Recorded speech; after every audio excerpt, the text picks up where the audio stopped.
Welcome back to the Grease Goblins Rereads channel. Today's video, we're going to be doing a very long one. It's a very special one. We're doing Davos 2, A Clash of Kings. For you guys that don't instantly know what chapter this is, in my opinion, one of the best chapters of the entire series. It's, for me right now, in my rankings for A Clash of Kings, it's number 2. But this chapter revolves completely around the aftermath of Renly's death from really Stannis' point of view, from Davos' point of view, as we still have one little hiccup before we get to the Battle of the Blackwater for the Stannis camp.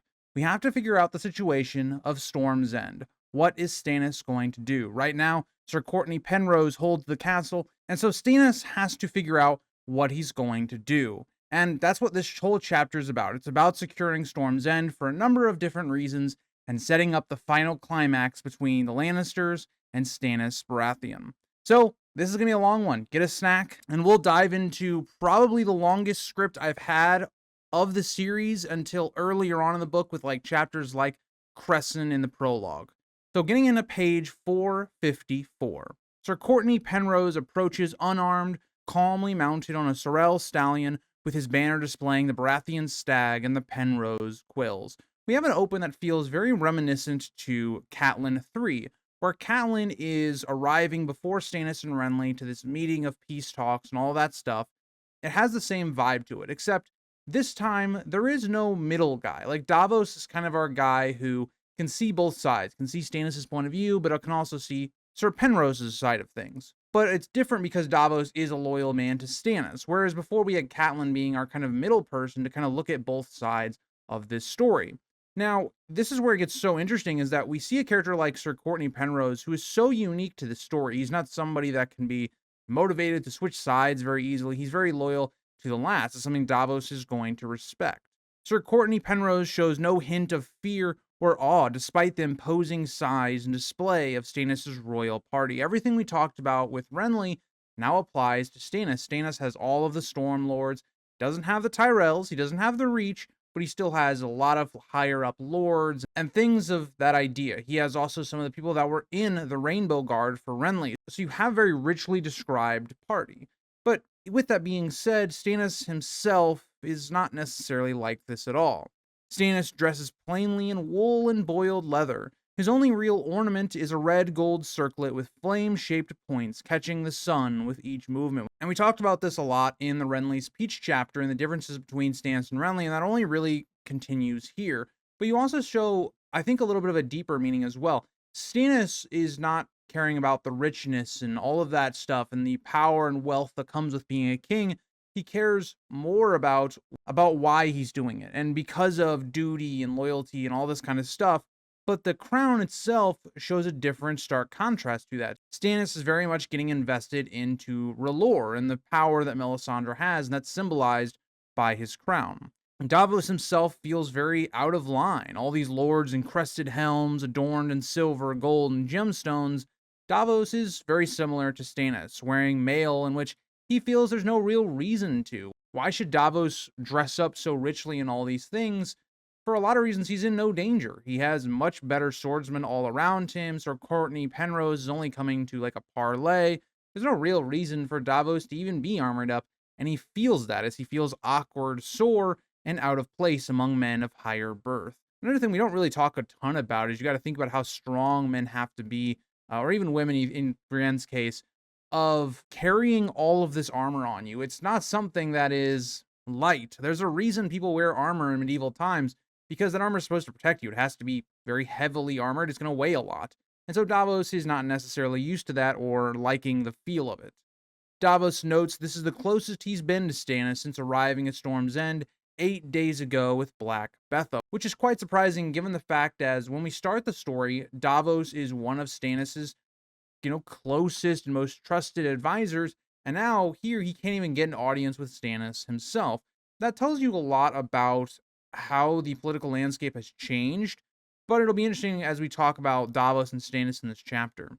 As we get into page 455, Davos has requested to see Stannis within an hour of arriving at Storm's End, but was told the king was busy. Stannis now seems to be surrounded by noble supporters, and he appears aged and sleep-deprived since Renly's death. And what I think is so interesting, and there's a lot of things we need to break down here, is you look at how quickly things change. Stannis, in the beginning of this book, had nobody around him. He was open to counsel much more. And now Davos, because of his station and things of that idea, can't even get in a conversation to report on what actually happened, of him trying to spread that the Lannisters, their kids were bastards. And so I think it's really interesting the way we see that, oh, Renly is dead. Now all these people are blindly loyal to Stannis now all of a sudden. We're going to explore that topic a lot as well.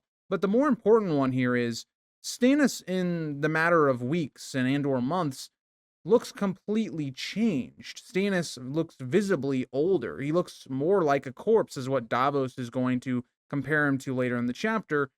And it seems to be the idea that not only did Renly's death, it hurt Stannis in terms of grief. Stannis is impacted by Renly's death quite a lot in the book. It's very different than the show. The show, they don't linger on Renly's death with Stannis much at all, outside of when it's convenient to them. In the book, it's a very much something that haunts Stannis. And there's a number of reasons. One of those being, he lost his brother. The second reason being he had a massive role in it. And he even thinks about with Davos later on about how he dreamed of Renly's death. And he is directly involved with it. It's something that'd be very traumatic. And so, yes, Stannis did kill his brother, all that kind of stuff, but you see how that's affected him. And we also think about maybe even these shadow babies that Stannis is producing with Melisandre are taking parts of Stannis' soul, or they're maybe wearing on him. They are physically exerting him and aging him. It's taking life away from Stannis. Have these children. Devon, Davos' son and Stannis' squire, says Stannis is plagued by nightmares that only Melisandre can soothe. Davos suspects Melisandre may be sharing Stannis' bed, though he dares not ask, especially as Devon is devoted to her god. Yeah, it's just seeming as Davos has left Stannis' side. Remember the very beginning of the book, Stannis is not fully buying into Melisandre, and Melisandre seems to be a means to an end for Stannis, right? Using her and her power. Whereas now, it's becoming that Melisandre is getting more and more influence on Stannis, and Stannis is becoming more dependent of her. And there's a lot of reasons why that would be. First, you're trying to make these shadow babies. We still don't know fully how that process works, but either way, that seems to be really affecting Stannis and all this other stuff. So as of right now, if you're Davos, you're looking at this and going, this is not a good look for the future king and how much influence Melisandre is gaining. The party arrives at Storm's End's imposing walls, where Stannis greets Sir Courtney Penrose with restrained formality and not dismounting. Sir Courtney replies without addressing him as Your Grace, the same way that, for instance, Catelyn and Renly also do to Stannis, prompting Lord Alliser Florent to insist on the proper royal style. Again, notice how Stannis is never the one that is making sure people say that he is the king and all that stuff. He doesn't necessarily care. As long as people back him and those kind of things, he doesn't care about some of this pleasantries. And I think also Stannis may in some way feel bad for Sir Courtney Penrose because he knows Penrose is going to die. He already knows the outcome of what's going to happen here, but yet he has to tolerate through it all the same. But Davos even goes a little bit further, saying Florent, who was a former bannerman of Renly and now a leading queensman, was the first to convert to the Lord of Light. It tells you all you really need to know about Alliser Florent. Alliser Florent was related to Stannis' wife. You would expect that they would go with Stannis. Now, Renly is closer. Let's keep that in mind. Renly is closer. But at the same time, okay, Alliser Florent goes for Renly, and then instantly is the first person to go for Stannis. It shows he's very ambitious and doesn't really have true loyalties to anyone. He goes where the power is. Sir Courtney coolly greets Stannis' nobles, naming many, including Davos, as he notably does not acknowledge Melisandre beyond asking who she is. Melisandre introduces herself and says she serves both king and god, as Courtney politely rejects her faith in Stannis' claim. What I find is very interesting is Sir Courtney Penrose actually treats their party quite respectfully at the very beginning of this. It's only when it gets further and hostilities start to grow that we see a bit more shade being thrown, I guess I will say. But the very start of this, it does seem a bit more cordial than, say, what we got with Renly and Stannis. Lord Florent responds sternly, declaring Stannis is the one true king and R'hllor is the only true god. And it's where you kind of go into this rabbit hole of like, you're trying to impose your religion onto other people, and of course people are going to fight back. One of the biggest things, especially if you want to look at our own world, medieval times, religion is one of the biggest driving factors of things like disagreements leading to wars and, all that type of stuff. And even now, religion is a touchy subject because people have very strong beliefs and things of that nature, and then you're going to challenge your beliefs. It's the same thing here. Bringing up religion to a peace talk and trying to get somebody to surrender to you and trying to make them submit to your religion is never a good idea. As we get into page 456, Sir Courtney Penrose sarcastically asked if they've come to debate religion, saying he would have brought a septon if so. Exactly. They're not here to talk about religion. They're here to talk about what's going to happen to Storm's End. Stannis Baratheon ignores the jab and reiterates his demand: surrender Storm's End and deliver Edric Storm, Robert's bastard. Now, this is going to be a very big point of not only this chapter, but it will be a really big point of the next book. Why does Stannis want Edric Storm so much? And there's two reasons I think that really stick out. The first one, of course, is going to be, well, Edric Storm is royal blood. He is somebody that could be sacrificed in the future if Stannis needs to awaken things like stone dragons or any of those things. But on the other side of it, the more practical side is, Stannis is maybe thinking about what Renly said. When Stannis talks about the Lannisters being bastards, Renly throws back in his face he has no proof. There's no proof that he can point to and go, oh yeah, this right here is why they're bastards. And having Edric Storm is almost like a show of it, saying that yes, this is what a Baratheon should look like. He looks a lot like Robert, and here are these Lannister kids that none of them look like Robert at all. They don't take any of his genes. And so there's a lot of reasons why Edric Storm is a very valuable piece, but one of them is very nefarious in terms of maybe sacrificing him. Sir Courtney asks if the surrender terms remain the same, and Stannis confirms the garrison will be pardoned, allowed to return home or join him, and permitted to keep what they can carry, though their horses and pack animals will be taken. In terms of a siege and the surrender terms, these are very generous terms. If you think about certain things like what the Freys will do later on when they're sieging castles, like specifically Seaguard, for instance, the terms are not this nice. Stannis really is saying, you can kind of do whatever. I just want the castle. Your men won't be put to the sword, any of that stuff. They can even keep their arms. I'm not asking them to de-arm themselves. But I need Edric Storm, and I need the castle. It's not the craziest claim. Like this is very tame, in my opinion. This is very understandable that Stannis does have the right to this. Stannis, albeit he kills Renly, Stannis, regardless, should have claim to Storm's End. Like even though Renly has been given it, Stannis is now, by legal Westeros practice, Stannis should be the next king. With that being said, by extension, Storm's End is his to command as well. Penrose once again refuses, standing firm and showing no fear in front of Stannis and his other lords. Melisandre then takes the chance to step forward and invoke R'hllor, saying, "May the Lord of Light protect you in the darkness." A very ominous line to foreshadow what will come later in the darkness, which Penrose dismisses with contempt, telling her the others should bugger her god and wipe their arse with her banner.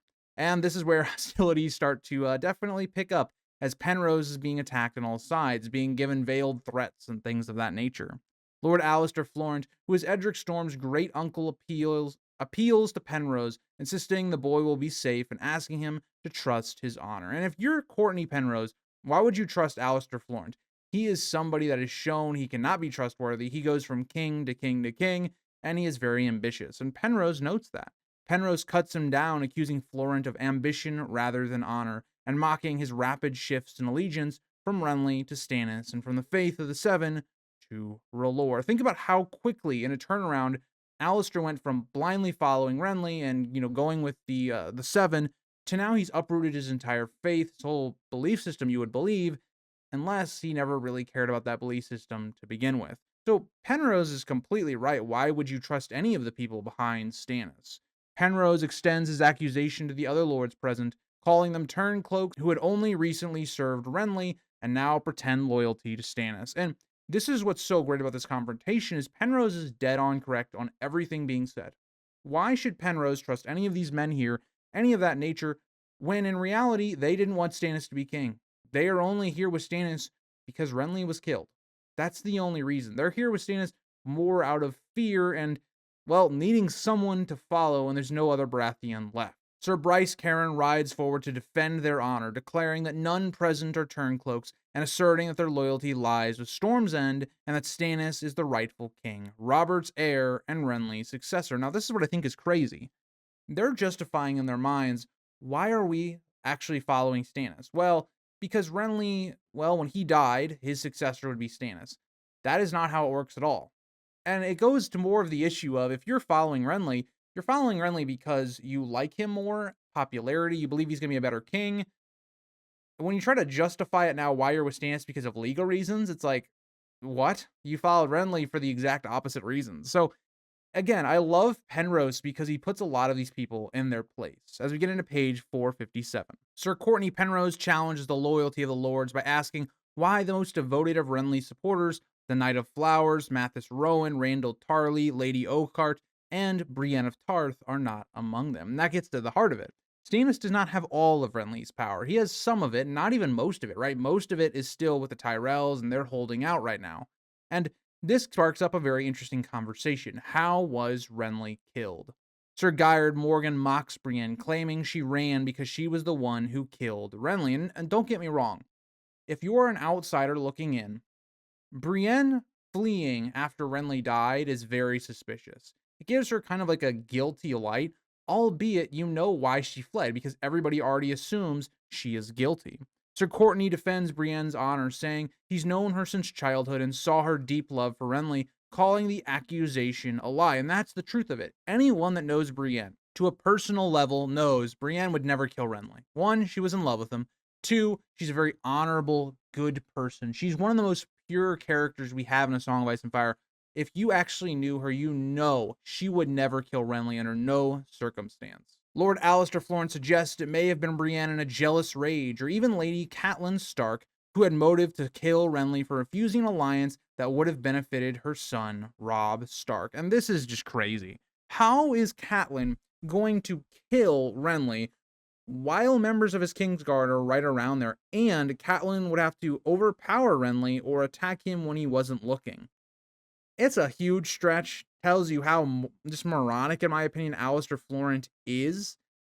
So yeah, I think the most likely theory, if you're basing it off of it wasn't magical, is that Brienne killed him. It makes more sense than Catelyn killing him. But still, anyone with eyes should go, okay, wait a second. Who did this benefit? And all signs point to Stannis. Lord Caron insists it was Brienne, citing Sir Emmon Coy's dying words as proof, and offers his oath on it. It's crazy because we're referencing somebody, because Emmon Coy was one of the men that Loras Tyrell kills because of his rage over Renly's death. We're going to cite a man that was then dishonorably killed. I don't know about that. Not a great look.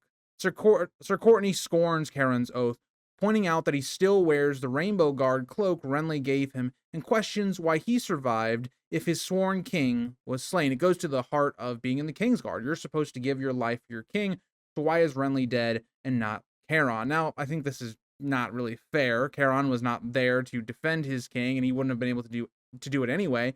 Now, does Penrose know that? No. But it also goes to the fact that you were supposed to be really loyal to Renly, and then all of a sudden, as soon as he dies, you're going to Stannis. And you're also still wearing the rainbow cloak. Why? Like, Renly's dead. Are you honoring his memory? The person that was trying to kill Stannis, the person you're now following? It's just very weird. It goes to the heart of the issue of the Stormlanders are not to be trusted, necessarily. He extends the accusation to Sir Gyrard Morgan, calling both men dishonorable for living when they swore to die protecting Renly. Morgan threatens Sir Courtney for his insults. Courtney mocks him further, questioning his manhood. And at this, Stannis has heard enough. Stannis knows none of this is going anywhere. And if anything, it's making Stannis more angry because they're talking about Renly's death. They're talking about something that he was very complicit in. They're also talking about the heart of the issue. The men following Stannis never wanted him to be king in the first place.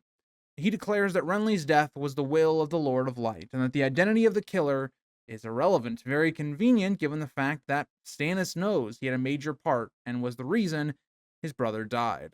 Sir Courtney rejects that stance, then dramatically removes his glove and throws it in Stannis' face, challenging him to single combat. Any weapon, any terms. Now, on face value of this actually seems like a good offer. If someone is to defeat Sir Courtney Penrose, you gain the castle, right? But there's a lot to place on this, because if somehow something was to go wrong, let's say Sir Courtney Penrose gets the better of somebody because they were surprised by how good he is, or maybe it's just something as like oh, they slip. They lose their footing. Sir Courtney Penrose wins by luck. Well, now you have to face the idea that you lost a trial basically by combat, by champion, and now really you can't take Storm's End. Well, you still could, but it would be dishonorable, would not be looked at as a good action. And so if you're Stannis, you're weighing all this and you're going, yes, it might be better, in fact, than, storming the castle or whatever, but it's still putting too much. Even though you might have better swordsmen than Penrose, it's putting too much on fate and luck and things of that nature, and Stannis is not going to do it. Penrose offers to face Stannis himself for any champion he chooses, mocking Morrigan and Caron as suitable options. Both Morrigan and Caron agree eagerly to accept the challenge, but Stannis refuses, grinding his teeth in anger. As we get into page 458, Sir Courtney continues to mock Stannis for refusing single combat, questioning whether he doubts his cause or fear for his life, and taunts that he'll piss on your burning sword and put it out. And Sir Courtney Penrose is very much escalating this conflict, but you can also understand why he is doing so. It's the same reason the Blackfish kind of talks down to Jaime, all of those kind of things, because for Sir Courtney, this doesn't have a good outcome. There's no outcome where this goes well. Even if Sir Courtney, gives up the castle, he's giving up Edric Storm, something he believes is dishonorable, all those type of things. And Davos is going to get to the heart of it. That Sir Courtney Penrose is hoping for an honorable death or even the possible chance of winning this one-on-one. There is no other option. And so Sir Courtney Penrose is trying so hard to bait Stannis into anger to actually accepting this. Stannis sharply replies that he's no fool, and with 20,000 men against a besieged castle, single combat makes no sense when victory is inevitable. But here's what he's not saying. Albeit victory is inevitable. If he sieges Storm's End for, say, a year or so, he will eventually take it. But a year from now is a very long time. Robb and Tywin's war could be over at that point. Tywin could beat the Starks, and now you have Tywin who will be able to attack Stannis while he's sieging Storm's End, whatever. King's Landing will not be nearly as vulnerable as it is right now within a year. Who knows what the Tyrells can do? Who knows what the Dornish are going to do, as they are, they've called their banners. They're kind of preparing possibly for an invasion. We know that's not the case, but for Stannis, you don't necessarily know for sure. Stannis doesn't necessarily have the time to wait. He warns that if the castle must be taken by force, no mercy will be shown. He will hang all the defenders as traitors. And this is not anything new, right? This is how it goes. When you are in a siege and you don't surrender any of those things, this is your fate. Sir Courtney coolly replies with one of the best lines of this book, one of my favorite lines of the series. He says this: "Bring on your storm and recall the name of this castle," referencing Storm's End as a symbol of defiance. We heard all about this story in Catelyn 3 during Renly's Peaches chapter in the construction of Storm's End and how the gods sought to bring it down, but it kept getting built eventually to repel the storm. Stannis turns without a word and rides back to camp, his men falling in behind. Lord Estermont, Stannis' maternal grandfather, frets about the lives that will be lost in a storming and suggests single combat again, arguing that the gods will favor their righteous cause. Now, there's a number of things that can be said about this. I think of all of the options that are available to a normal person. I'm not talking about Stannis and Melisandre because they have magic, they have things that other people would not have. Say, for instance, Tywin with sieging Storm's End. He does not have this option. The single combat's the best option. You have better swordsmen than Sir Courtney Penrose. It is the cleanest way that this could be taken in the quickest amount of time. Storming the castle is going to weaken your forces by a ton. There's no guarantee that you could even take the castle regardless of its defenders, and a siege would take too long. So in a lot of ways, I think given what Lord Estermont knows, he is correct. This is the way you should go. But Davos kind of privately notes he actually had a misstep.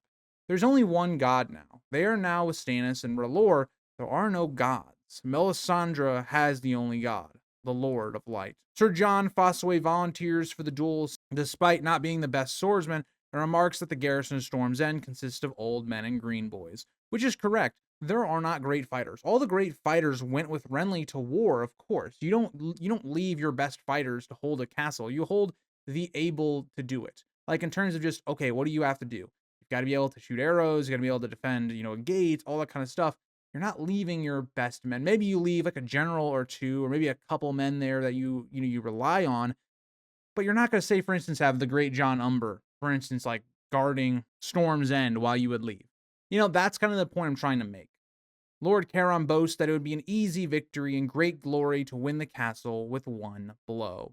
Again, a lot of these men of Storm's End are following with Renly and how there was so much glory coming. They don't really know true warfare, and that can be said here, as Stannis silences them harshly, comparing their chatter to senseless magpies and demands quiet. And this is a stark contrast to what a lot of these men would have experienced with Renly. Renly was somebody who was able to deal with his lords more politically. He was able to jest with them, get more of their love. Stannis is the opposite. Stannis works in, not letting these men talk all the time. He works more in fear, like he'll talk about later on. He singles out Davos and tells him to ride with him, spurring ahead with only Melisandre keeping pace, holding the new banner with the fiery heart and crowned stag. Now, there's a number of reasons as to why Stannis wants to talk with Davos specifically. One, we know that Davos is going to be given a mission that only he can complete, but also I think Stannis is just being worn down by all these lords that give him not great counsel at times, that are not really that trustworthy or truthful to him, so he needs his Onion Knight. As Davos rides past the lords, he feels their disapproval. Noble men who resented being chastised, unlike Renly, who had unnatural charm and courtesy. Not only are these people upset that they're not being heard and all that kind of stuff, they're also being overlooked for an Onion Knight, someone that has no real station. He's not noble, he's not highborn, but they're being passed over all the same.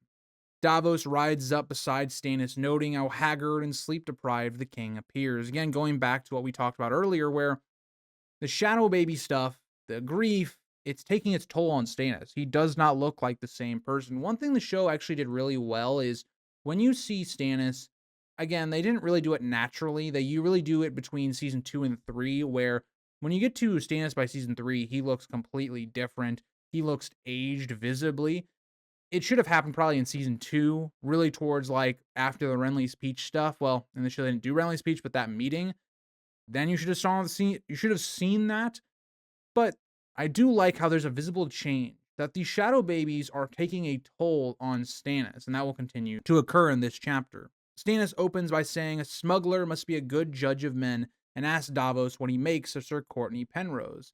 Davos replies diplomatically, calling Sir Courtney a stubborn man. And Stannis seems to kind of pick up right away that Davos has some sense of respect for Courtney Penrose, and I would as well. I think Stannis as well has a respect for him because he is someone that at least is loyal. He is somebody very different than the men following Stannis. As we get into page 459, Stannis angrily calls Sir Courtney hungry for death, rejecting his pardon and proposing single combat, scoffing that he likely mistook him for Robert. We know this to be the case. If somebody had offered this to Robert, Robert would have taken it. And also Robert is just a physical, menacing presence. There's very few people that could actually try and take him on in a 1v1.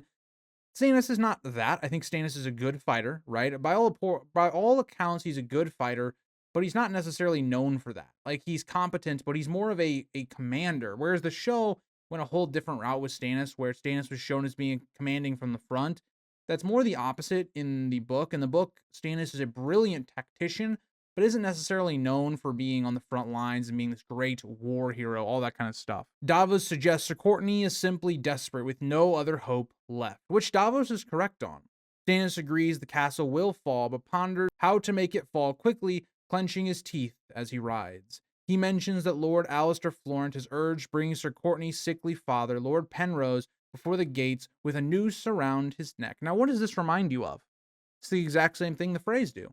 The Freys do this at multiple points. If you're talking about, again, going back to Seaguard, or if it's going to be at Riverrun, the Freys do this stuff. And it kind of paints who Alistair is. He's somebody that's very ambitious, morally very flexible. It paints him in a very similar light to how we all think about how we hate the Freys, or at least some of us do anyway. I don't like the Freys, but I see a lot more of their rationale than I think some of the community does. But I will say this. We don't look at Alistair Florent, I think, with the same amount of hate. And maybe that's because he's not part of a Red Wedding, but he has the same type of things going on with him. Davos recalls Lord Penrose treating him kindly and advises against the tactic, saying it would gain nothing and only dishonor their cause. And you got to remember, if you are Courtney Penrose and you see your father who is sickly, he's going to die soon anyway, and you're Courtney Penrose who already is willing to die for this cause, to not give up Edric Storm because it's the honorable thing to do, freeing his father is not going to change that. It's the same idea as the Blackfish not giving up River Run for Edmure or any of that stuff. Stannis snaps back, asking what dishonor there is in punishing traitors. Davos reminds him he has already spared the lives of those who ride behind them, as Stannis challenges him for implying favoritism, asking if he esteems Sir Courtney more than his own bannermen. And Davos admits this, because Sir Courtney kept faith. And I think this is interesting because we're going to dive into this in this chapter in the coming couple sentences here, but what I think is so great is Davos is somebody that isn't really ever willing to pull punches. Davos realizes the situation. He doesn't like berate Stannis or anything, but he understands, yeah, these men following you, you need them. But at the same time, they're not loyal to you. They were loyal to Robert. They were loyal to Renly. And now, because you're the last Baratheon, they're loyal to you. They don't follow you because they want you to be king. They follow you because there's no other Baratheon, because you are where the power lies, and they, to a degree, fear you. And that's another thing. A lot of these men may believe that Stannis had some part in Renly's death, but none of them are willing to say so to Stannis, because what happens if they die in the middle of the night? And that's a really key point of it. But Stannis mocks the idea of Sir Courtney and his faith, but Davos holds firm it is still faith. He talks about everything I just mentioned, about who these men behind Stannis have been following.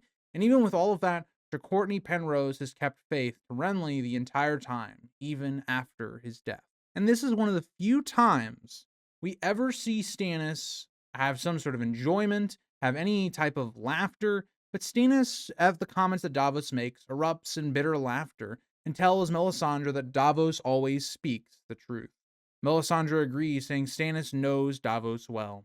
As Stannis confesses, he has missed Davos, acknowledging the truth of his words. His bannermen are inconsistent even in treason, and though he needs them, it sickens him to pardon them. Stannis confesses he has missed Davos, acknowledging the truth of his words. His bannermen are inconstant even in treason, and though he needs them, it sickens him to pardon them when he has punished better men for less. And he's almost directly talking about Davos here.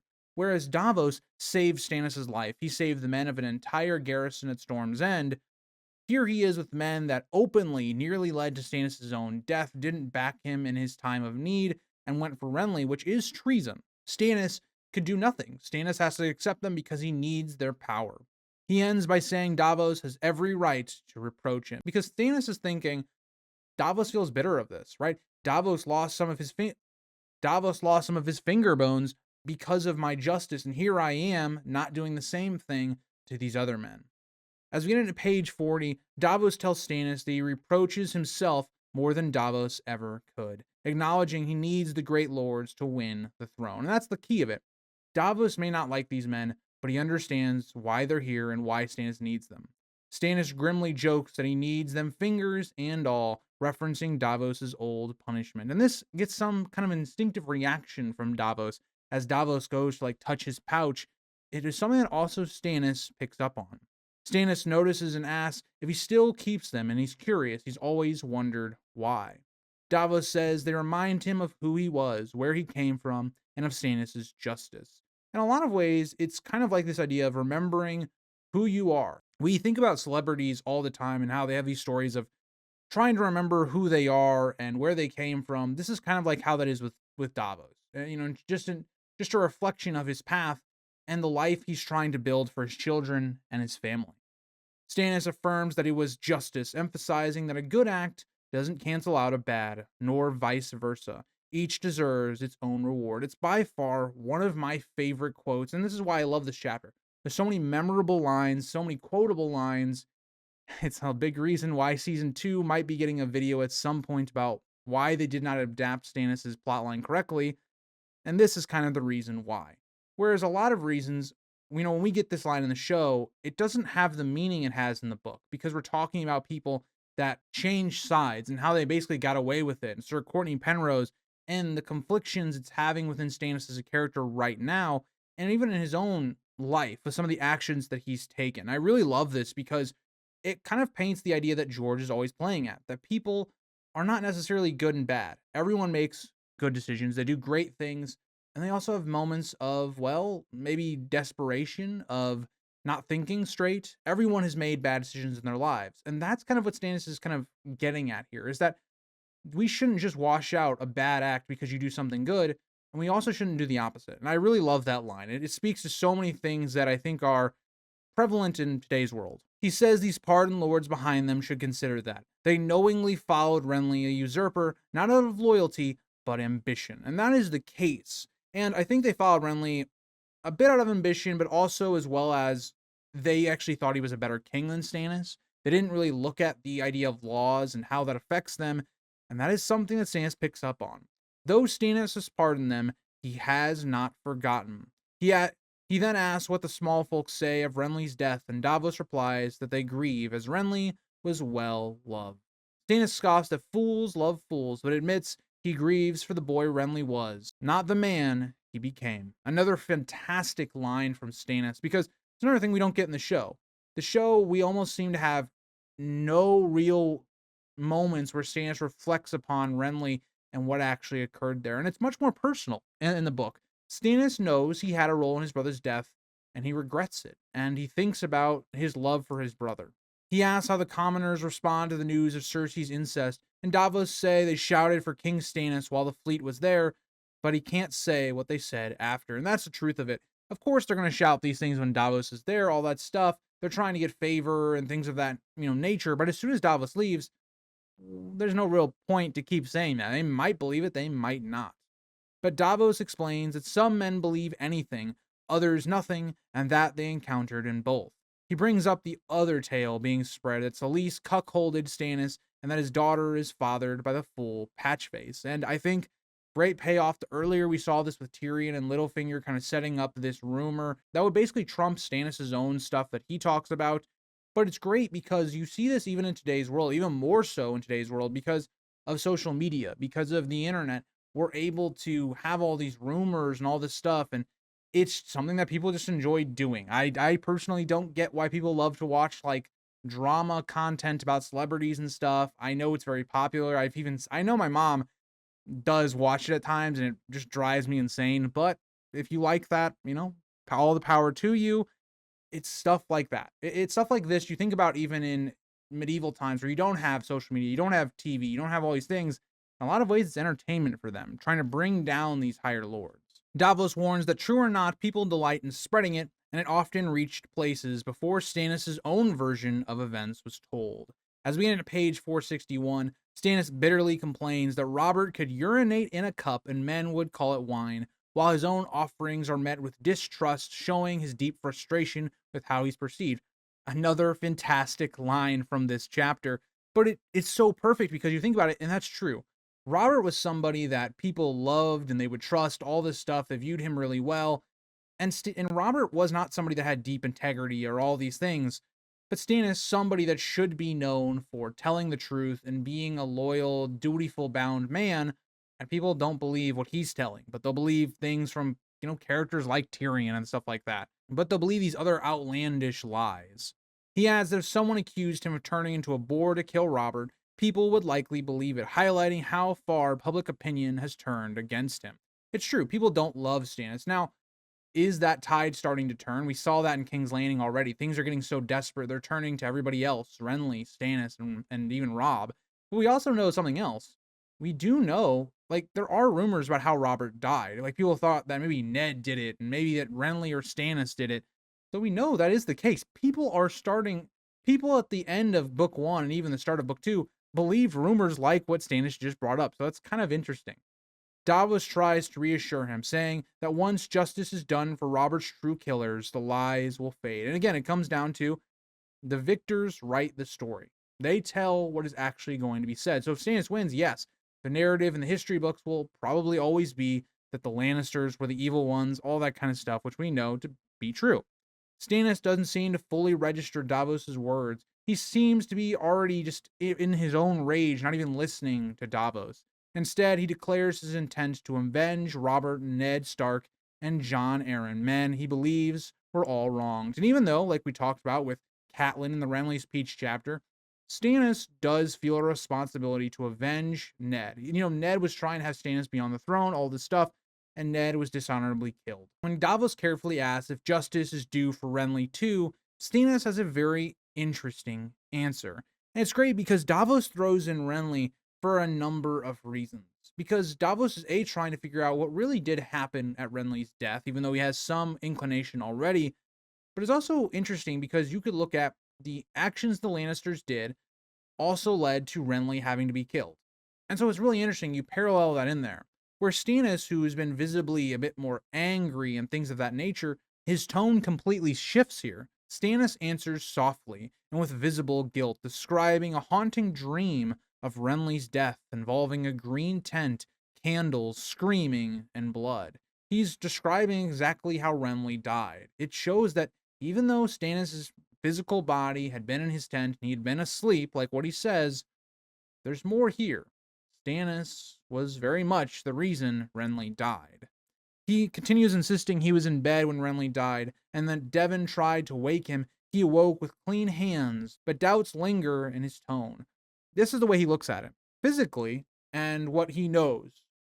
He didn't kill Renly. There's no blood on his hands. But on his conscience, in his mind, he knows the opposite is true. It's a great bit of writing that George does with the character of Stannis. You can feel the guilt. You can feel the sadness in Stannis' voice and all of that. Davos, sensing that something is wrong, merely says, "I see," while inwardly feeling uneasy. He doesn't want to poke the bear any further, but this confirms his suspicions. But then we get one of the best moments, again, of this chapter, because it has so many. Stannis goes back to Catelyn 3 in Renly's Peach's chapter. Now, we saw Renly's Peach really from Catelyn's point of view, and I talked about what I thought that meant, but now we see it from Stannis' point of view.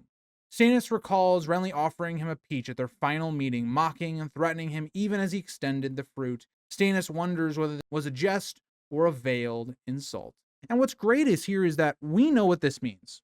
In a lot of ways, yes, Renly was doing like a veiled insult to Stannis and threat and all that kind of stuff, because what Renly was saying, more or less, is that Stannis doesn't have any enjoyment in his life. He needs to live life to its fullest. You never know when it could end. And so Renly, in a lot of ways, was saying, okay, well, Stannis, you may die soon, and you didn't experience any of the, glory of living, of the world, of the pleasantries. And I also kind of paired that back to Renly has too much pleasantry, has too much of that. It's something that haunts Stannis because he doesn't understand what that means. And it's great because it's something that's going to nag on Stannis for the rest of the story. This will not be the last time Renly's Peach is brought up. It's a lingering thing that bothers Stannis. And Stannis even thinks it's something he's going to take to his grave. He'll die thinking of Renly's Peach and what it meant. Only Renly could vex him so. They reach the camp as the reflections end, passing tents, banners, and the smells of horses and food. Stannis barks out orders to his gathered lords for a war council, then proceeds with Davos and Melisandre to his pavilion. As we get into page 462.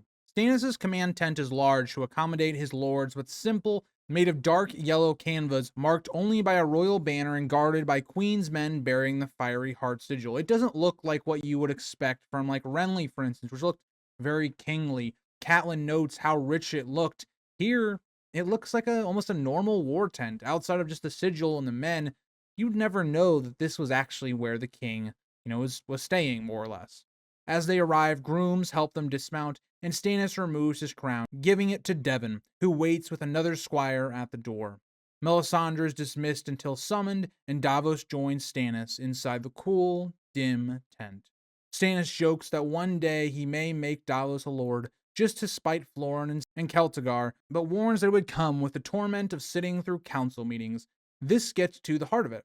Stannis doesn't necessarily want to be king. Stannis is going through all these things that he hates, having to listen to all these foolish people talk about things that don't necessarily matter or are not great plans, and so he kind of passes that into Davos. But Stannis, differently than, say, Robert, who Robert had the same, opinion, Stannis knows he has to do it. That is his job. It's his duty as king. He mocks his lords as braying mules, useful only for hauling his cart, and says the councils rarely yield useful ideas. Which is interesting, right? Because Stannis is comparing them to just being tools. They're not anything that usually gives him any ideas. They're not all that useful, but he needs them. And it goes back to that whole idea.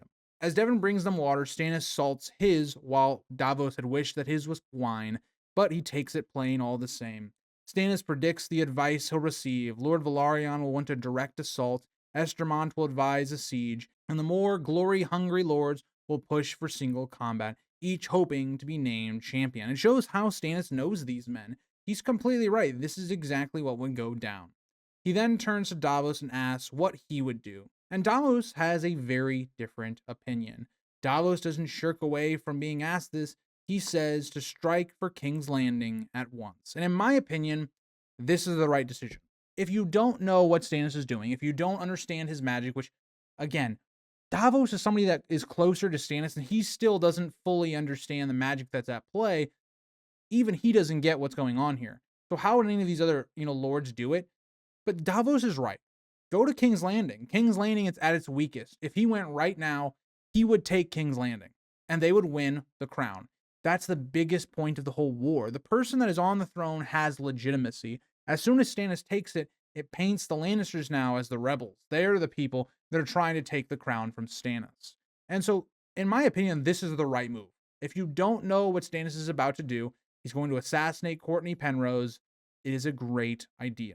He argues that Sir Courtney Penrose is no threat, while the Lannisters are. Storming Storm's End would be costly and unnecessary. If Stannis claims the Iron Throne, the castle will surrender without bloodshed. Davos then continues, noting that Lord Tywin is said to be heading west to defend against the Northern Army, hinting that the moment is ripe to seize the capital. And I agree 1010%. If you're looking at it, the chessboard right now, if you are Davos, this is your best chance to take the capital as easily as can be. They outnumber them a ton. The loyalties right now in King's Landing are highly contested. They're having riots in the city right now. And even Tyrion, from his point of view, we know he's not ready for Stannis to attack. If he left right now, King's Landing would fall reasonably quickly. But it's not what he wants to do. As we get into page 463, Stannis tells Devon that his father is clever, and he sometimes wishes for more smugglers and fewer lords in his service. Stannis wants people that actually have good opinions, that are actually smart and intelligent, like Davos. A lot of the people around Stannis are not so. He agrees with Davos in part, but insists that Storm's End must fall, because leaving it behind would appear as a defeat, and fear, not love, binds men to him. And I agree, but I also disagree at the same way. It's the same idea that I had with Renly going to Stannis. If you take the throne right now, this little thing with Storm's End doesn't matter, because Storm's End is going to fall regardless. And so it's the same argument I make for why Renly shouldn't have gone for Stannis. Now, it makes more sense with Renly, because Renly dealing with Stannis right now takes out a potential rival claim. Also, Renly never needed to deal with Stannis personally. Renly could have just kept marching to King's Landing with the rest of his foot and let somebody like Sir Randall Tarley deal with Stannis. Here, there's not a ton to gain from taking Storm's End through a storming or sieging it.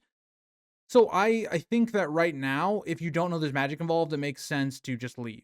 And that's why Stannis is going to use magic and have Sir Courtney Penrose assassinated. He reveals additional threats, though. Doran Martell has called his banners fortifying the passes, and the Tyrell host left at Bitterbridge may now be under Loras Tyrell's command, as Stannis had actually sent people to try and get them under his banner, but no word has been heard of them. Davos urges speed towards King's Landing, referencing Salladhor Saan's advice, but Stannis angrily dismisses Saan as a greedy pirate obsessed with the Red Keep treasure. Saan, I think, yes, he is wanting to get to the treasure. He is wanting to get his reward, but can you blame him? He's been putting all this work in for Stannis, and he's basically gotten nothing for it. But I don't blame Stannis here either. Saan is not the most, intelligent person to be taking advice from. Stannis then explains his plan. Sir Courtney's second in command is a young Lord Meadows, cousin to the Fossaways, who may surrender if Sir Courtney dies. This is where the plot is revealed. It's going to be another assassination that falls into Stannis' hand. Davos objects, comparing Meadows to the young Stannis, who once held Storm's End, but Stannis says Meadows lacks his own stubbornness. He will surrender. Stannis then ominously adds that Sir Courtney will be dead within the day. Melisandre has seen it in her flames, though not by honorable combat. It will be an assassination. He reminds Davos that Melisandre also foresaw Renly's death and correctly guided him to Storm's End to claim the bulk of Renly's army. And now this is where we get to the whole point of it. Did Melisandre do that, and did she self-fulfill this prophecy that was going to happen regardless, or could this have all happened anyway? Now, here's what I'll say. Without Melisandre, Stannis has no shot. If he had gone to Storm's End without Melisandre, he would have been killed. He would have died. So, if you're Stannis, you are seeing Melisandre as your tool. You realize that Stannis has not done anything like brilliantly militarily yet because he just hasn't had the men. So Melisandre is the reason that he has what he has now. And so Davos is going to object to this, but it's going to ring out as very hollow because Stannis owes everything to Melisandre right now. Davos hesitantly argues that Renly only came to Storm's End because Stannis had laid siege, otherwise he would have marched on the Lannisters. And Stannis dismisses hypotheticals, saying Renly came with his peaches and banners to die, and Melisandre foresaw another future where Renly destroyed his army at King's Landing. This is another great point that I don't remember the show doing, but in the book, we actually have the foreshadowing of Stannis' defeat of the Battle of Blackwater here. That's why I love this chapter. Not only is it great in terms of the themes being discussed, it foreshadows the end of this whole conflict in A Clash of Kings, where we see that Melisandre does see something else that's going to happen in the future, but she reads it incorrectly.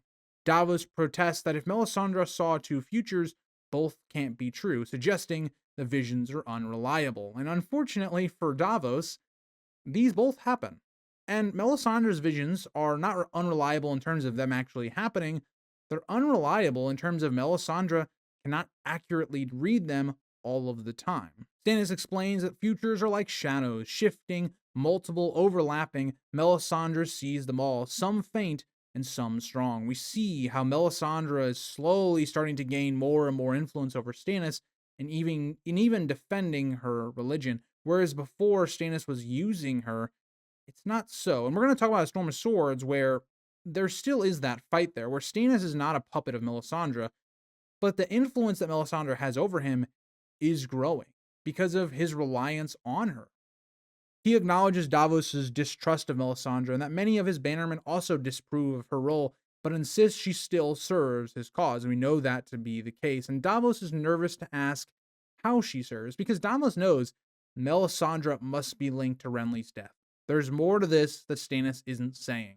And Stannis only replies as needed, kind of confirming what Davos is already thinking. Stannis isn't willing to admit what's going on here because it's not something you necessarily want to talk about. When asked to perform a mission, Davos agrees to land a small boat beneath Storm's End by night, unseen as he once did as a smuggler. But Davos wants to resist. He feels uneasy about this. He's now a knight. He's not the same smuggler that he once was, and here's Stannis wanting him to become one. He's not a smuggler, he's not an assassin, but he's asked to do so.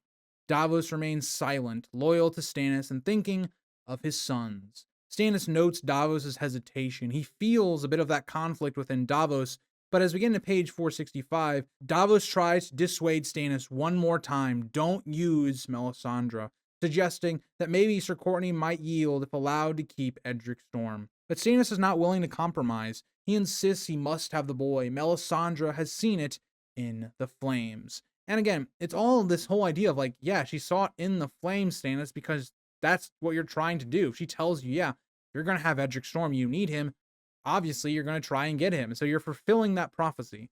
Now, I want to say this as well. There's a lot more reasons to have Edric than what Stannis is saying here, and I think he realizes that. He's just not necessarily saying it. Davos proposed that Sir Courtney's challenge to single combat might be a noble excuse to yield honorably through death. Stannis briefly considers this, but ultimately suspects treachery, repeating that Melisandre's flames do not lie. Courtney Penrose is already doomed. That is not the case, though. If Stannis does not have Davos do this mission with Melisandre, Courtney will not die. He's not doomed to his fate. And I do agree with Davos. I think that Sir Courtney wanted to do this trial by combat, more or less, more because it was a way of him saving his men, dying for his own cause, or maybe even winning, and it's desperation. I don't think it's necessarily for what Stannis believes it to be. Davos inwardly mourns the truth of the vision depends on his own actions to make it so, and that's the truth. If Davos refuses this mission, it won't come to pass. After this, we get a bit of a time skip, as we get to Davos already sailing across Shipwrecker Bay at night. This time, though, he was not with onions to save Storm's End. This time, he would be bringing death with Melisandre. Everything seems familiar as the same thing that night that he had done years later, but the purpose had changed completely. Davos recalls slipping past the Red Wine fleet years ago. Now the threat lies in castle watchers, not enemies it sees. This time, he has Stannis' fleet here. Sneaking up to the castle will not nearly be as difficult because he doesn't have to get through a blockade. It's also interesting because we think about actually Davos and how he actually got through the Red Wine blockade. You think about if you were a person and you were, sieging this castle, you've been doing it the entire War of Robert's Rebellion, you would grow pretty lax too. You wouldn't think that some random person would try and get onions into the castle. Melisandre sits quietly cloaked, pale and unreadable beneath her hood. Despite loving the sea, Davos finds no comfort in it tonight as his heart is heavy. Davos knows what he's bringing, and Melisandre only seeks to make him more uneasy. Melisandre speaks quietly, saying she can smell his fear. Davos has a really great and funny line where he basically repeats Melisandre's own sayings, that the night is full of terrors, and he feels like a smuggler once again, not a knight, and he wishes that she were an onion instead. Davos knows he's going to do something that he'll never be able to forget. As we get into page 466, as they sail in darkness, Melisandre asks Davos if it is her he fears or the act they are about to commit. Davos replies, "It is what you do." So it's both of them. It's the power that Melisandre has, but also the act that she is going to commit. And it's great because Melisandre is very upfront with Davos. They are going to do something that is not great ethically. They're going to murder this person with basically black magic, blood magic. We don't really necessarily know how it works, but either way, it's definitely not ethical. She reminds him that his hands are guiding the boat. He is part of this, whether he wants to be or not. She's trying to make Davos implicit in the crime, in which, yes, he definitely is. But then Melisandre asks a very deep question. It continues on the idea of being a good man. And what does that mean? We talked about how Stannis said, one good act does not wash out the bad, nor the opposite of that. Melisandre comes straight out and asks, is Davos a good man? And Davos reflects on this a little bit. He's tried to be a decent husband and father, though he's broken laws and he's known other women, but he's never felt evil up until this time. Melisandre labels him a gray man, but declares that if part of an onion is rotten, it is wholly rotten. A man is either good or evil, no in between. And this is interesting because Melisandre is getting into other types of ethics, right? Where you are either one thing or you're not. And I understand the point of it, right? Is if you are, as a person, intending to be a good person, but you make mistakes, does that mean you're a bad person? No. You're still trying to be a good person. And I think that's what the heart of what Melisandre is trying to say, more or less. And that also, like, evil is more things like the others, like the dead. But it is very interesting because you see the very different takes on being a person and how you are morally. Davos, ever practical, brings the boat about as they near the turning tide, sailing quietly despite the creaking of wood and splashing of water. He challenges her. If men can be judged as good or evil, what of women? What is she? And he specifically wants to know what Melisandre thinks of herself. And Melisandre, of course, says she is good, claiming to be a knight of sorts, a champion of light and life, which is ironic given the fact Melisandre is going to help take another person's life. It's quite interesting because Melisandre, it goes to the whole idea of everyone has to believe they're good or they are right. Even though Melisandre is going to do horrible actions and she's already, committed a couple, she has to believe she's doing the right thing for the right reason. Davos counters that she plans to kill a man tonight and reminds her of Maester Cressen's death. She deflects blame, saying Cressen poisoned himself and she was protected by a higher power. And I actually do agree with this. Like, Melisandre does not kill Cressen. Like, Cressen put the poison in, he willingly drank from it knowing he would die. The only thing that went wrong in Cressen's plan is, well, Cressen thought Melisandre was also going to die. But that was not the case at all. Melisandre was protected. When asked about Renly's death, Melisandre cryptically says, "Not I," but Davos doesn't believe her. And this is the other part of it. She kind of seems to turn away. Like, she seems like she knows she was part of the guilt, which she totally was, regardless of if it was her that killed Renly or whatever, like the person that physically stabbed him, she was definitely involved. Her eyes glow red beneath her hood, and she tells him he is lost in darkness and confusion. She looks the very sign of the devil, like having red eyes, dressed in red. They're going in the darkness to assassinate a man. As you get into page 467, Davos notes the cold night wind and flickering torches on Storm's End's wall, reasoning that the guards will be blinded by the firelight and less likely to see them slip past. He ironically remarks that the god of darkness protects them tonight, even Melisandre, though she fiercely rebukes this idea, calling that god the enemy of all life. She insists it is fire, the gift of R'hllor, that hides them, not darkness. She uses Davos' own words. The firelight and the torchlight, all that stuff, is what's truly hiding them, not the darkness. As the wind shifts, Davos brings down the sail and rows them the rest of the way, asking who rowed her to Renly. And it is an interesting question. How did she get so close to Renly? What had to happen before?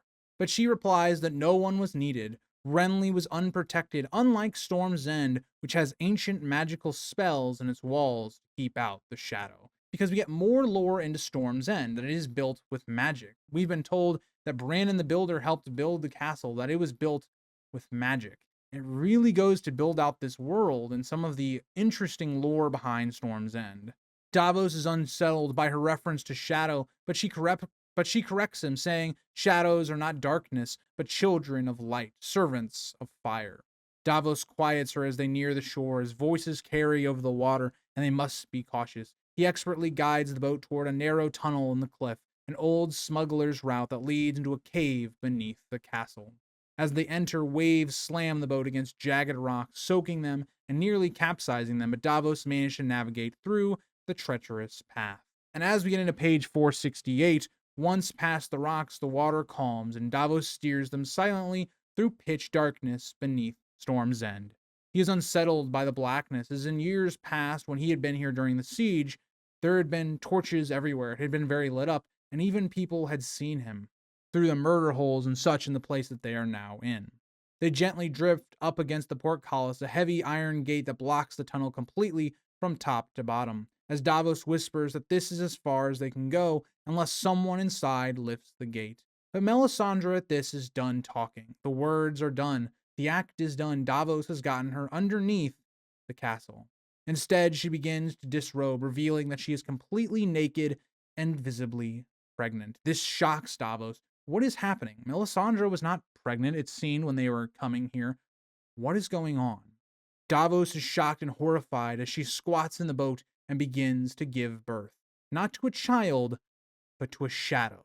And this is where it all goes wrong. This is, in my opinion, like we've seen magic in A Song of Ice and Fire up to this point, right? If we're looking at book 1 and book 2, there have been magical things like what we saw with Daenerys in book 1, with the blood ritual type thing, and then the dragons coming back, and the first chapter of A Game of Thrones with the others. This to me is the most unsettling magic that we've seen used up to this point in the reread so far, as Melisandre seems to give birth to the shadow that takes shape with withering black arms and coils of darkness, then rises tall and terrible. It slips through the bars of the portcullis, racing away toward the castle. Davos realizes, even though he only saw it for a little bit of time, with dread certainty he recognizes the shadow. It is the image of Stannis Baratheon. This confirms everything that Davos really already thought. Stannis, with some sort of blood magic, killed Renly, and now he's going to kill Sir Courtney Penrose. And this is crazy because there's so much you have to speculate in how this works. Does Stannis have to somehow impregnate Melisandre? And is it kind of this taking a part of his soul? As it seems like life can only be given with death. Is this like slowly leeching Stannis of his life? Is Stannis losing part of his future because of these rituals that are being done? We still don't necessarily know. It is one of the most haunting ends to a chapter in the entire series. Because what I talk about so much with season 2 and book 2 is this is a great moment, it's a great payoff, because in the show, we know exactly how Renly dies. Because this moment happens when Renly dies. We see Melisandre birthing the shadow, it then goes and kills Renly. In the book, we don't see that. We see Renly's death from Catelyn's point of view. We know that a shadow killed Renly, which seems like the face of Stannis, but we don't know how that happened. We don't know what actually occurred. And so Davos 2 is so perfect because it fills a lot of the gaps in. It tells us exactly how that probably happened, leaving guest room for how this magic actually works. while also showing us how it's affecting Stannis, all of that. Davos 2, in my opinion, is one of the best chapters of the entire series. And for me right now, it's number 2, only behind Renly's Peach. But man, this is why I said when we talked about that Daenerys chapter that was not so good, definitely like a bottom 5-10 chapter of the book. You then get 2 chapters back to back that are probably like in my top 10 right now for the series and my reread. We are really hitting some of my favorite parts of A Clash of Kings, and I hope you guys all enjoy. I know this is a longer video. It's well over an hour in terms of the recording process. So I hope you guys all enjoyed, and I'll see you guys all in the next one. Bye, guys.